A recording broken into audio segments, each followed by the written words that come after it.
அவ்ளோ தைரியம் எப்படி வந்துச்சு அவளுக்கு? அவங்க அப்பா ஒரு வேஸ்ட். அவனை நம்பி எதுவும் செய்யல. எல்லாம் அந்த பானுவால தான். அவ குடுக்கிற தைரியம் தான். இந்த கல்யாணம் நடக்கவே நடக்காது, நடக்கவும் கூடாது. அத நீங்க முடிவு பண்ண முடியாதுங்க. அதை நீங்க மட்டும் எப்படி முடிவு பண்ணலாம்? நீ இந்த விஷயத்துல ரொம்ப ஓவரா போயிட்டு இருக்க. நான் ஏதோ போனா போதுன்னு விட்டுட்டு இருக்கேன். நான் கோவத்தை காட்டினேன்னு வையே, பானுவோட பழைய நம்பரும் ரீச் ஆக மாட்டேங்குது. சரி விடு, அப்பா தானே கேட்டுக்கலாம். என்னம்மா அர்த்தம் இல்லாம பேசிட்டு இருக்க? அங்க என்ன நடந்துச்சுன்னே தெரியலையே. அவ ஏதாவது பிரச்சனையில மாட்டி இருக்காளா, இல்ல உயிரோட தான் இருக்காளான்னு எதுவுமே தெரியலையேம்மா. டேய், என்னடா அது? என்னென்னமோ பேசுற?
அண்ணே என்னண்ணே, என்ன யோசனை? சண்முகம், நீ கேள்விப்பட்டிருப்ப, அந்த வீரமணி பையன் கல்யாண விஷயத்துல அந்த பொண்ணை காணும்னு பேசிட்டு இருந்தாங்கல்ல. ஆமா, என்னாச்சு? இன்னைக்கு வைஜெயந்தி திடீர்னு வந்து அந்த பொண்ணு கீதாவை பானு தான் மறைச்சு வச்சிருக்கா, அதுவும் மீனாட்சி சொல்லித்தான் பானு அந்த பொண்ணை மறைச்சு வச்சிருக்கான்னு வந்து சொல்றா. எனக்கு ஒன்றும் புரியல சண்முகம். என்னது, பானு மறைச்சு வச்சிருக்காளா? ஆமா சண்முகம், அப்படிதான் வைஜெயந்தி சொல்றா. சொல்றா இல்ல, அதுதான் உண்மை.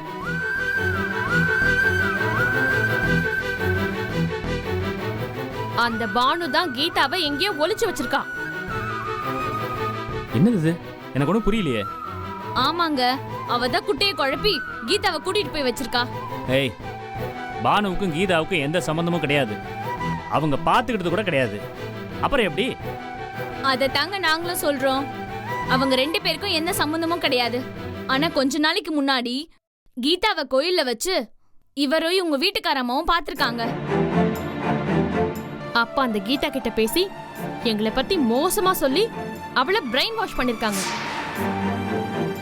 மா, அந்த பொண்ணை நாங்க கோயில்ல யதார்த்தமா தான் சந்திச்சோம். அப்போ அந்த பொண்ணு யாருன்னு எங்களுக்கு அடையாளம் தெரியல. அந்த பொண்ணாதான் எங்களை பார்த்து எங்ககிட்ட வந்து பேசினா. உங்களை நான் போட்டோல பார்த்திருக்கேன், வளர்மதி போன்ல காட்டிருக்கான்னு சொன்னேன். அப்ப மீனாட்சி கேட்ட ஒரே விஷயம் மெசேஜ் யாரு அனுப்புனது. அதுக்கு கீதா கவிதா தான் மெசேஜ் அனுப்புனான்னு சொன்னேன். அது தெரிஞ்சதும் வீட்டுக்கு வந்த மீனாட்சி கவிதாவை கூப்பிட்டு கண்டிச்சிருக்காங்க. இவ்வளவுதாமா நாங்க பேசினது. இதை தவிர வேற எந்த விஷயமும் நாங்க பேசல. இது பாருங்க, போதும் உங்க கதை. இதெல்லாம் நம்புறதுக்கு நான் ஒண்ணும் கேனச்சி இல்ல. அன்னைக்கு ஓடுனவ இன்னைக்கு வரைக்கும் கண்ணுல படாம ஆட்டம் காட்டிட்டு இருக்கா. ஆனா காலேஜுக்கு வந்து எக்ஸாம் மட்டும் எழுதிட்டு போயிருக்கா. அவ்ளோ தைரியம் எப்படி வந்துச்சு அவளுக்கு? அவங்க அப்பா ஒரு வேஸ்ட். அவனை நம்பி எதுவும் செய்யல. எல்லாம் அந்த பானுவால தான். அவ குடுக்கிற தைரியம் தான். அன்னைக்கு காலேஜ்ல வச்சு வீரசேனா பானுவோட கார்ல அந்த கீதா ஏறி போனதை பார்த்திருக்கான். அந்த பானுவுக்கும் இவங்களுக்கும் எந்த சம்பந்தமும் இல்லைன்னு இப்போ உங்க வாயாலேயே வந்துருச்சு. அப்போ அவனுக்கும் இவளுக்கும் சம்பந்தம் ஏற்படுத்தி விட்டது யாரு? இவங்க தான். இவங்க நல்லவங்க தான் காரணம். பாருமா, அப்படியே இவங்க தான் காரணகர்த்தாவா இருந்தாலும் என்ன இப்ப? இவங்க நியாயத்தை தானே செஞ்சிருக்காங்க. அந்த பொண்ணுக்கு பிடிக்காத கல்யாணத்தை செஞ்சு வைக்கிறது சட்டப்படியும் சரி நியாயப்படியும் சரி தப்பு. அதை தடுத்து நிறுத்திருக்காங்க. அதை செய்ய இவங்க யாருன்னு கேக்குறேன். எங்க பரந்தாம இன்னும் 2 நாள்ல வெளியில வர போறான். அன்னைக்கு இந்த கல்யாணம் நடந்தே தீரும். எங்க அப்பா வீரசேனா ஆளுங்களோட அந்த பானுவையும் அந்த ஓடுகாலியையும் தேடிட்டு இருக்காங்க. அவளுங்க மட்டும் மாட்டினாளுங்க, செத்தாளுங்க.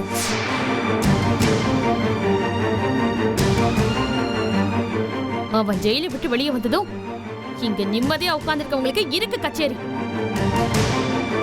மா, நீதான் தேவையில்லாம கற்பனை பண்ணிட்டு ஏதேதோ பேசுற. ஆனா உண்மை அது இல்ல. இப்ப கூட பானு அப்பா கிட்ட விசாரிச்சுட்டு வரலாம் தான் மீனாட்சி போயிருக்காங்க. ஏங்க, எங்க அப்பாவும் அவங்க ஆளுங்களும் இத்தனை நாள் விடாம தேடியும் கிடைக்காத பானுவ இப்போ உங்க பொண்டாட்டி போய் பார்த்து பேச போயிருக்காங்கன்னா அதுக்கு என்ன அர்த்தம்? அப்போ நீங்களும் கூட்டு கலவானீங்க தானே? உங்க பொண்டாட்டிக்கு பானு இருக்க இடம் தெரியும், அப்படிதானே? மா, அவ எங்க இருக்கான்னு எங்களுக்கு தெரியாது. மீனாட்சி அவ அப்பாவை பார்த்து பேசிட்டு வர போயிருக்கா. அவங்க நிச்சயமா அந்த பானுவை பார்த்து பேசிட்டு தான் வருவாங்க. எல்லாம் திட்டம் போட்டு தானே நடக்குது. சரவணா, விஷயம் தெரியாம பேசி இத பெரிய பிரச்சனையாக்காது. இந்த வீட்டுக்கும் அந்த கல்யாணத்துக்கும் எந்த சம்பந்தமும் கிடையாது. அது எப்படிங்க கிடையாதுன்னு சொல்வீங்க? எனக்கு என் மாமா பொண்ணு வைஜெயந்திக்கு கூட பிறந்தவரு, அப்புறம் சம்பந்தம் இல்லைன்னா என்ன அர்த்தம்? ஆமாமா, அது உங்க 2 பேர் சம்பந்தப்பட்ட விஷயம்தான். கைராசி குடும்பத்துக்கும் அதுக்கும் எந்த சம்பந்தமும் இல்ல. சம்பந்தம் இல்லனா அப்புறம் எதுக்கு இதுல மூக்க நுழைச்சு குட்டையை குழப்பி பிரச்சனை பண்ணணும்? அவங்களுக்கு இதுக்கும் எந்த சம்பந்தம் இல்லைன்னு சொல்லிட்டாங்கல்ல. சொல்லுவாங்க. இப்ப வருவாங்களே இந்த வீட்டு பஞ்சாயத்து தலைவி, அவங்க வரட்டும். அதுக்கப்புறம் தெரியும் இதுக்கும் அவங்களுக்கும் சம்பந்தம் இருக்கா இல்லையான்னு. ஏய் வா உள்ள.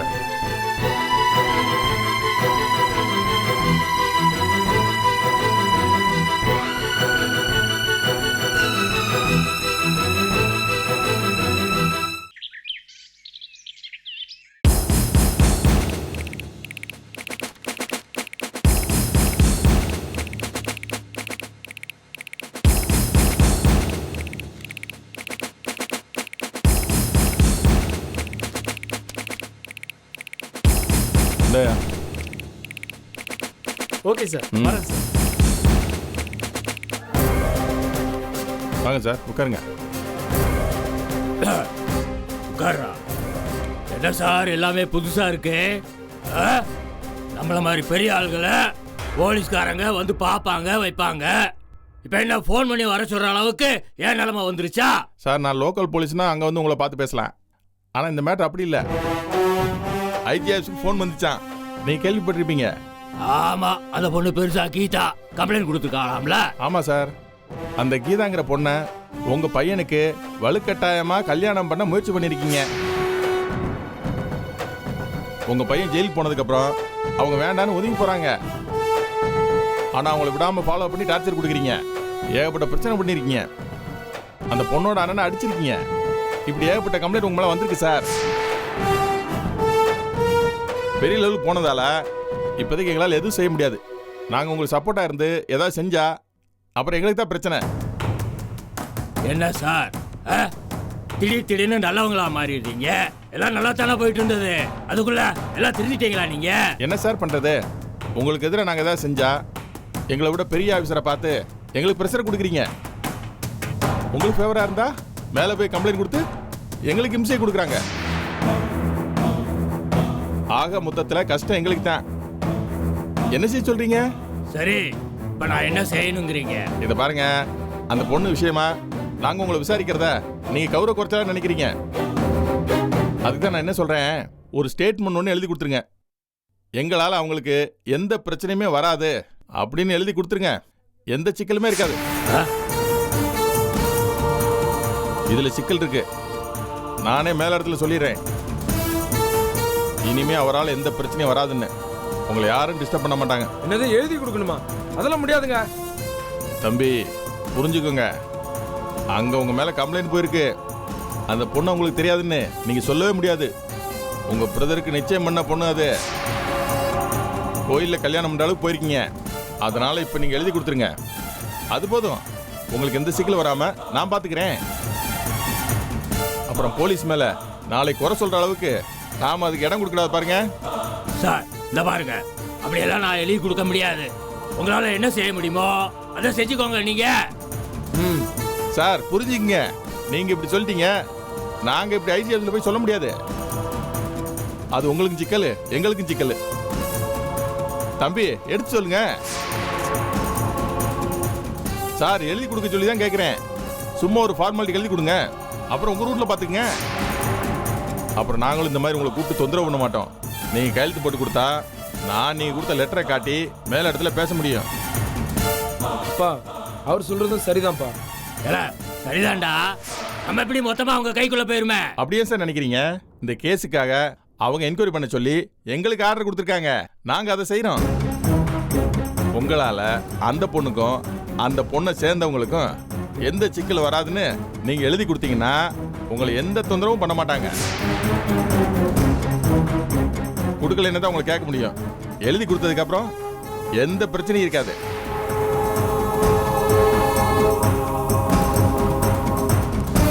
என்ன தம்பி என்னப்பா? இந்தாங்க எழுதுங்க.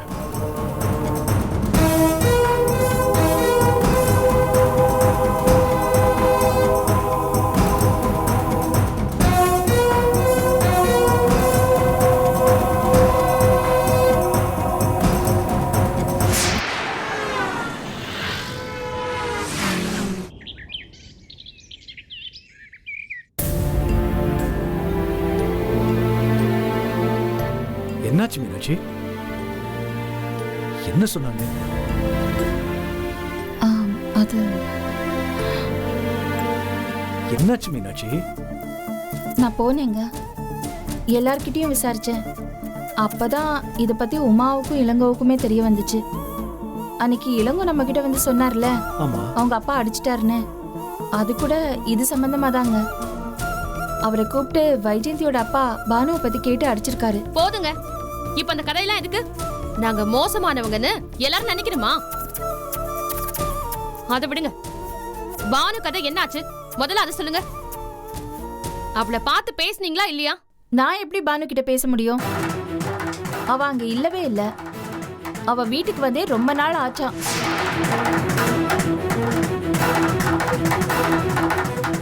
பானுவோட அம்மா கிட்ட பேசினப்போ அவங்க அதை பத்தி வாயே திறக்கல.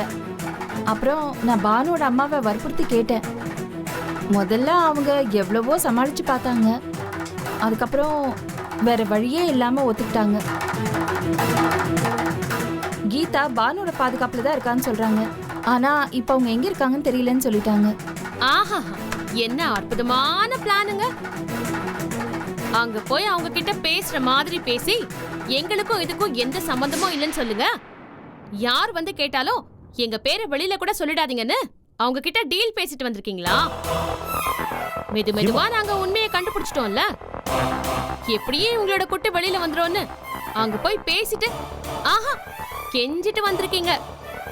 இங்க வந்து பொய் சொல்லிட்டு தெரியுறீங்க. ஏய், எங்களுக்கு பொய் சொல்லணும், நாடகம் ஆடணும்னு எந்த அவசியமும் கிடையாது. ஆமான்னா ஆமான்னு ஒத்துக்குவோம். இந்த நாடகம் ஆடுற புத்தியெல்லாம் எங்களுக்கு கிடையாது. அதுதான் நல்லா தெரியுது. அப்புறம் நல்லவங்க மாதிரி பேசி எப்படிதான் நடிக்க முடியுதோ தெரியல. இந்த பாரு, அவங்க தான் சம்மந்தம் இல்லைன்னு சொல்றாங்கல்ல, அப்புறம் ஏன் திரும்ப திரும்ப அவங்களே சொல்லிட்டு இருக்க? இந்த வீட்டுக்கும் அந்த விஷயத்துக்கும் எந்த தொடர்பும் இல்லை. பானு தனிப்பட்ட முறையில் இதுக்கு உதவி பண்றா. அதை போட்டு குழப்பிட்டு இருக்காதீங்க. இதெல்லாம் நம்புறதுக்கு நான் ஒன்னும் ஆள் கிடையாதுங்க. பானுவுக்கும் கீதாவுக்கும் எந்த நேரடியான தொடர்பும் இல்ல. அவங்க அப்படி ஒன்னா சேர்றதுக்கும் எந்த சான்ஸுமே இல்ல. எல்லாம் இவங்க வேலைதான்.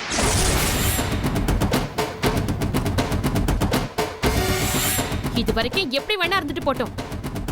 ஆனா கீதா இங்க வரணும். அவ வரணும். இந்த கல்யாணம் நடந்தே ஆகணும். ஓஹோ, அப்படியா?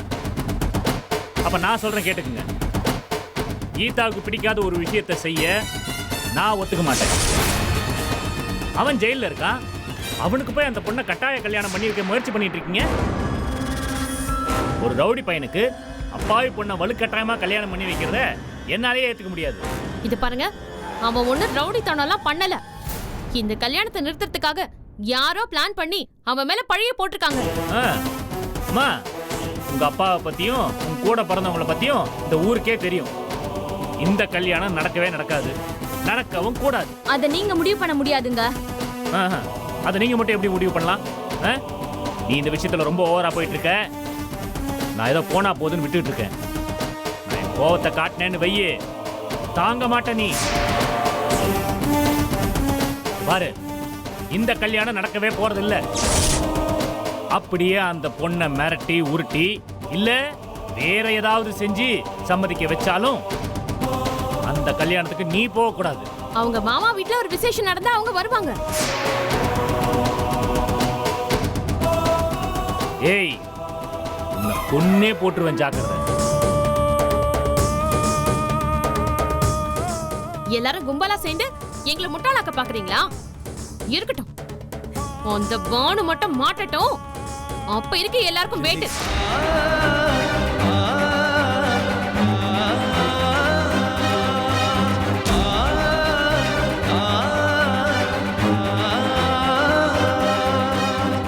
என்னம்மா இது? இவ்வளவு பெரிய பிரச்சனையா வளர்ந்துட்டே போகுது.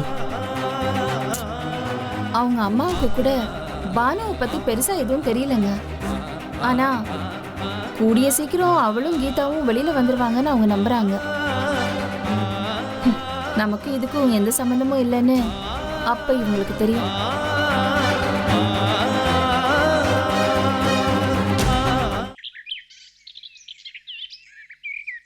என்னம்மா என்னம்மா இது? அவளுக்கு எதுக்கு இந்த தேவையில்லாத வேலை? நீங்க என்கிட்ட ஒரு வார்த்தை கூட சொல்லல. ஊருக்கு போயிருக்கான்னு மொத்தமா மூடி மறைச்சிட்டீங்கல்ல. அவ முட்டாள்தனம் பண்ணி வச்சிருக்காமா. அவளால சும்மாவே இருக்க முடியாதா? ஒரு பிரச்சனைக்கு பின்னாடி ஒவ்வொன்னா இப்படி அடிக்கிட்டே போனா. இதுக்காக தான் அன்னைக்கு அப்பாவை அடிச்சிருக்காங்க. இப்படி அவ சம்மதம் காரியம் பண்ணா அவங்க அடிக்கதான் செய்வாங்க. இப்பதானே எல்லாமே எனக்கு புரியுது. நான் முட்டாள்தனமா கேட்க போய் அடி வாங்கிட்டு வந்திருக்கேன். டேய், என்னடா பேசிட்டு இருக்க நீ? அந்த பொண்ணு எவ்வளவு பெரிய விஷயத்த கையில எடுத்து செஞ்சுட்டு இருக்கா. பக்கபலமா இல்லன்னா கூட பரவாயில்ல, இந்த மாதிரி பேசிட்டு இருக்க நீ? மா, நீ வேற சும்மாருமா. என்ன போய் பக்கபலமா நிக்க சொல்ற? அவங்க என்ன சாதாரண ஆளுங்களா? சும்மா விட்டுருவானுங்களா? கைய கால எடுத்துருவானுங்க. நாளைக்கு ரோட்ல இறங்கி எப்படிமா போக முடியும்? மா, உன்கிட்ட அவ நம்பர் இருக்காமா? இல்லடா, அவ வழக்கமா பண்ற போன் நம்பர்ல இருந்து போன் பண்ணவே இல்ல. ஏதோ புது போன் நம்பர்ல இருந்து பண்ணா. அப்பா தான் பேசினாரு. அப்பா கிட்ட தான் அந்த நம்பர் இருக்கு. அப்பாக்கு நானே போன் பண்ணி கேக்குறேன்.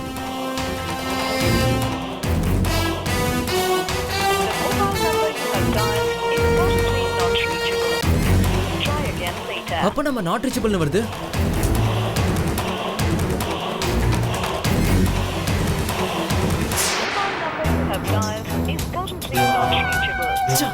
பானுவோட பழைய நம்பரும் ரீச் ஆக மாட்டேங்குது. சரி விடு, அப்பா தானே கேட்டுக்கலாம். என்னம்மா அர்த்தம் இல்லாம பேசிட்டு இருக்க? அங்க என்ன நடந்துச்சுன்னே தெரியலையே. அவ ஏதாவது பிரச்சனையில மாட்டி இருக்காளா இல்ல உயிரோட தான் இருக்காளான்னு எதுவுமே தெரியலையேம்மா. டேய், என்னடா அது? என்னென்னமோ பேசுற? என் வயித்துல புளிய கரைக்குதுடா.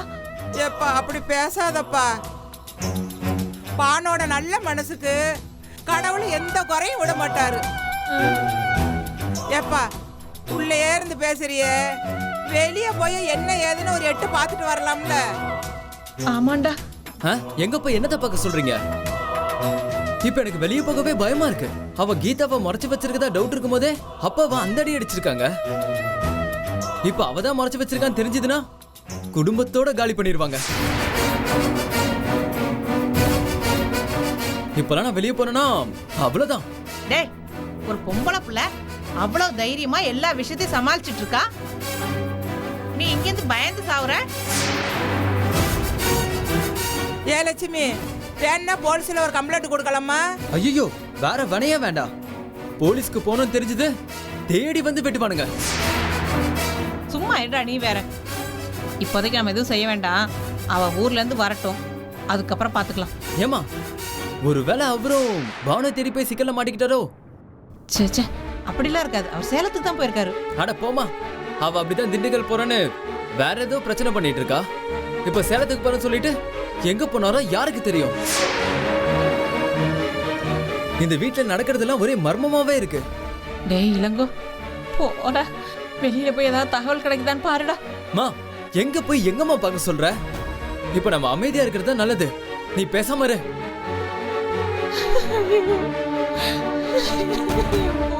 லட்சுமி, நீ கவலைப்படாம இருமா. அந்த கடவுள் நம்ம பானுக்கு எந்த குறையும் வைக்க மாட்டான்.